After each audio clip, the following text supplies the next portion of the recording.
মা তোমাদের মা বাপকে বলো গো মোদের বলো কি তাদের নাম ছিল বলো গো মোদের বলো কি তাদের নাম ছিল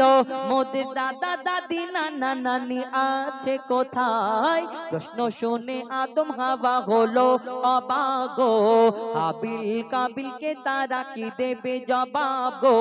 দুজনে আল্লাহ বলে সিজদাতে যায় চলে দুজনে আল্লাহ বলে সিজদাতে যায় চলে বলে মাসুম ছেলে মোদের কাছে একই জানতে চায় হাবিল কাবিল প্রশ্ন করে হাওয়া আদমকে তোমরা মোদের বাপ মা তোমাদের মা বাপকে কি উত্তর তানাদের তো বাপ মা ছিল না পিতা আদম মা হাওয়া তানাদের তো বাপ মা নেই কি উত্তর দেয় কবি ছন্দের মাধ্যমে আরো কি লিখছে দেখুন ওই বলছে আদম শোন তোরা শোন মানব জাতির মাঝে সৃষ্টি আমি প্রথম মোর পাজিরার হাড়ে খোদা হাওয়াকে গড়ে আর গন্ধম খেলাম দুনিয়ায় এলাম জান্নাত ছেড়ে মোদের কেউ জন্ম দেয়নি মোরা মায়েরই দুধ খাইনি মোদের কেউ জন্ম দেয়নি মোরা মায়েরই দুধ খাইনি পাইনি মোরা মা বাপের ভালোবাসা মোদের নেই বাবা মোরা এতিম দুজনা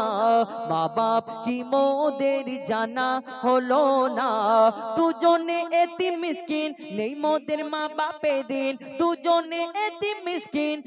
নেই মোদের মা বাপের ঋণ তাই মানব জাতির পিতা মাতা মোরা দুজনা হাবিল কাবিল প্রশ্ন করে হাওয়া আদমকে তোমরা মোদের বাপ মা তোমাদের মা বাপকে আল্লাহ যখন আদম নবীকে সৃষ্টি করলেন মাটি দিয়ে আল্লাহর ফারিস্তারা বলেছিল ই আল্লাহ এই দুনিয়ায় আমরা তো আপনার ইবাদত করি আপনি আমাদের ওই এই দুনিয়াতে আপনি এই আদমকে বানানোর আগে একটা জিন জাতকে সৃষ্টি করলেন আল্লাহ এই জিন জাতটা আল্লাহ আপনার নাফরমানি করলো ওই জিন জাতটাকে ধ্বংস করে দেওয়া হলো তাহলে আবার আদমকে বানাবে কেমন হবে কি জানি না যখন আদম এই কথা বললেন ফারিস্তারা আল্লাহ বললেন আমি যা জানি তোমরা তা জানো না সেই দিন কি ঘটনা হয় কবি ছন্দের মাধ্যমে আরো কি লিখছে দেখুন আমার আল্লাহ যখন বলে গড়ব আদম ফারিস্তারা শুনে বাধা দিয়েছে তখন বলে ওগো আল্লাহ পাক তুমি গড়েছো জিনজাত উৎপাত করে তারা করে না ইবাদত কি হবে গড়ে আদম সে কি আর মোদের মতন কি হবে গড়ে আদম সে কি আর মোদের মতন কি জানি দেখতে কেমন তার রূপ চেহারা খোদা বলে আমি জানি তোমরা জানো না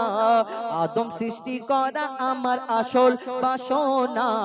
আমি যে গড়ব আদম সে মাখলুকে সর্বোত্তম আমি যে গড়ব আদম সে মাখলুকে সর্বোত্তম আমি নিজের সেরা সৃষ্টি দেখবো আদম চেহারা